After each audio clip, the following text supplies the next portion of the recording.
Hello there and welcome back to JJ Painting. I am JJ and welcome back to our trilogy on the Gorebeast painting guides. Yes, indeed. So, as you know, I'm interested in doing some painting guides, more of like a holistic way of bringing things together rather than just showing off like individual colours or individual techniques, more about how a holistic approach to painting certain armies. Now, what we have done so far is we painted the chariot, as we all know, and now for this second iteration we're going to paint the Gorebeast itself. So yes, the actual Gorebeast, the Gorebeast part of the Gorebeast chariot will be the focus of today's video. So without further ado, let's just dive straight back into it and get on with painting the Gorebeast.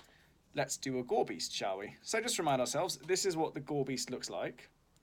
What we're going to do with him is we're going to be doing the flesh primarily. Getting back to my favourite colour, as you can probably tell by now, Xandri Dust.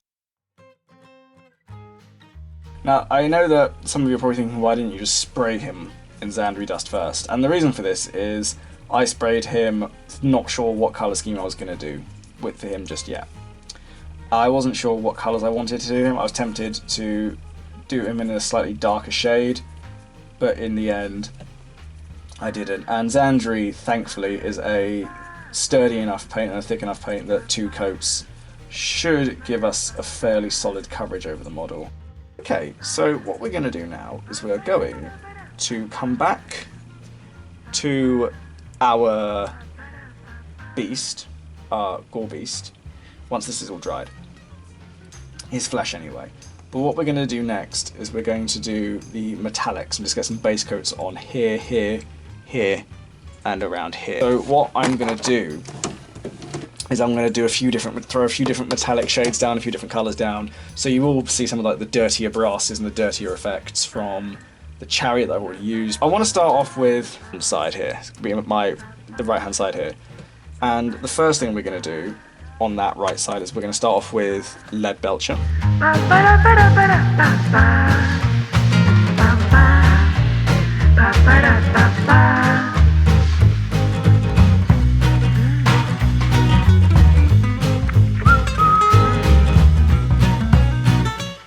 Alright, so then we're going to move up to this joint here. I did that other side as well, I will get to widen that in a bit.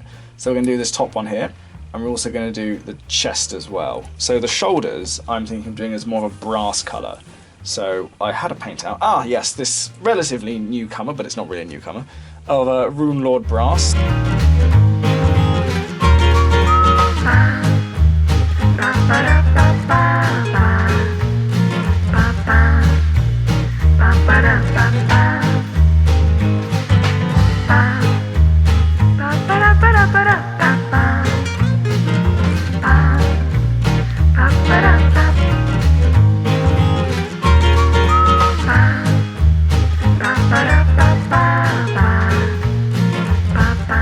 I'm going to leave the top for now, so we'll come back to the helmet, as it were, in a bit. Cool, so I think the Gorebeast has started to, that first layer is drying, so I'm just going to add another thin layer, because there's a few bits which are still a little bit streaky. Cool, so now that we've got these kind of base colours down, and they're looking very basic, but that's fine, that's all we need them to do. Let's start getting some shades on them. So I want to stick with the flesh for the time being, just because that's what is going to be different. Like the other bits of the metallics you've already seen, so we were going to skip over those. But we're definitely going to do the flesh so you can see it, so we can get a very holistic sense of where all this is.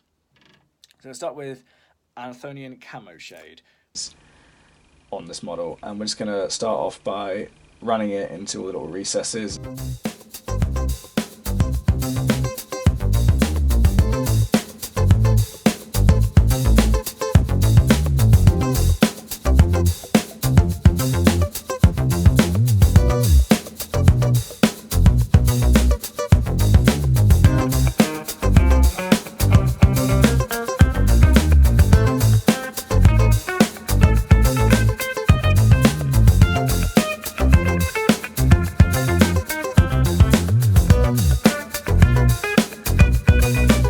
Now we've got our flesh tone down, we'll let that dry.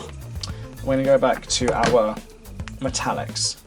So now we're going to start with Brass Scorpion.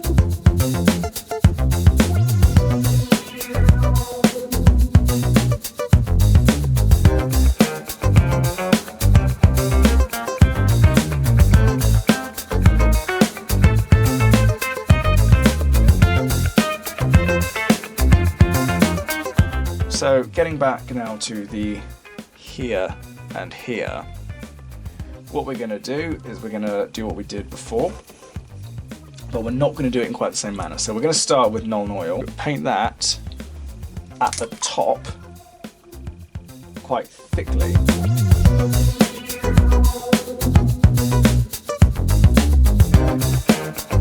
And leave it there. And then we're going to give it a shade of Agrax Earthshade.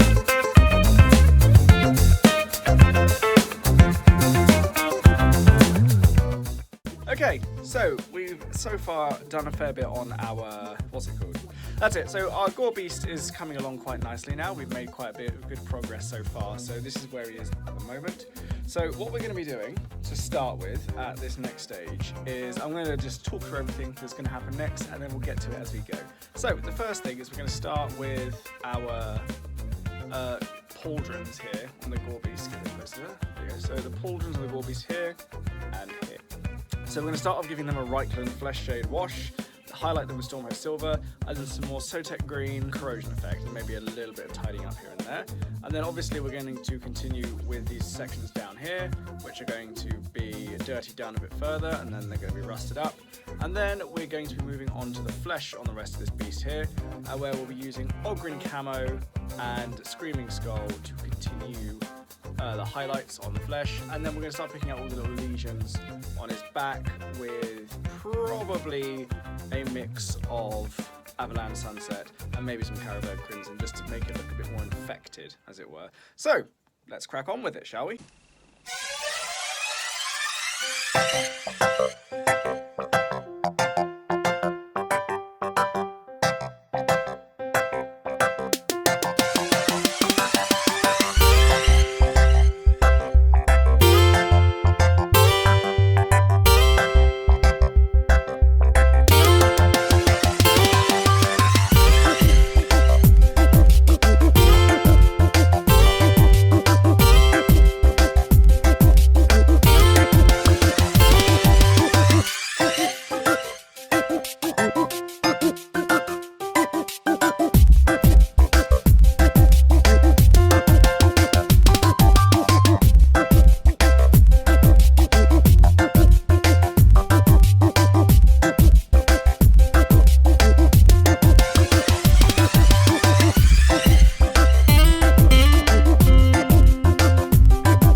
Hello, it's Josh from the editing room here. I'm afraid the rest of this video and the next video is going to have to be a bit more like this in the talky bits. Why? Because for some reason the footage I filmed of me doing the talking bits has all been corrupted. Yay! So at this stage we've just finished all of the flesh. So the Gorebeast's like kind of greeny, lesion-y, quite ill-looking weeping flesh has all been finished, and we're leaving that to dry. So what we're going to go do now is return to the metallics, especially the bits down on the forearms of the Gorebeast itself, plus those two massive tusks it has sticking out of its chest.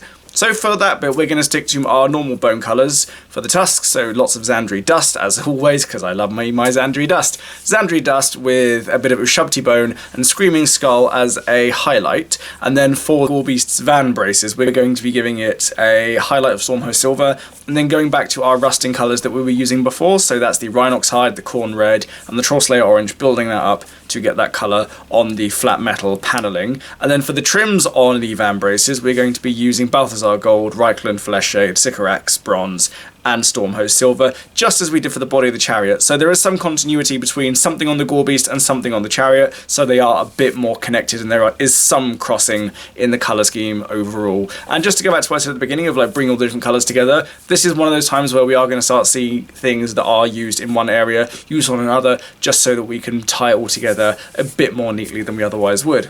But without further ado, let's get back to it.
Okay, so now that we've done the metallics, we've done the bones, we've done everything that we need to do. The last thing to do before we conclude here is the glyph. You may have seen on his left van brace on the Gorebeast. So for that, we're going to go with a warmer black, so we're going to be using Eshin Grey, Dawnstone, and some Administratum Grey, or Administarum Grey, I think it is, whichever one. That's going to be the basis of our black colouring there, and to highlight that. Then for the Octet in the middle of it, we're going to be taking a leaf out of the Necron playbook. So we'll be using Corax White, Tesseract Glow, and some Orc Flesh just to give it a nice green glowing look. Because as much as this model is all about decay and rust and entropy and corrosion, it's nice to have one thing which looks a little bit more supernatural and a bit more in lines with the demonic side of the powers of chaos. So one last push, my friends, and then that will be the end of our Gorebeast. So let's carry on.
So there we have it. That is our Gorebeast now looking a little bit better on now that he's painted and he's on the chariot, and hopefully he'll come up attached to the chariot over my face in a second. But thank you all very, very much for joining me, and thank you very much for watching. And as always, like, subscribe, comment below. Let me know what you think of these. I don't really do many dedicated painting tutorials, so I'm interested to know what you guys think, and if you like them, if you think I should do more, then let me know in the comments below. But thank you all very much for joining. I post my videos on Wednesdays and Fridays, and I hope to see you on those days. Thanks again, goodbye, and have a lovely day.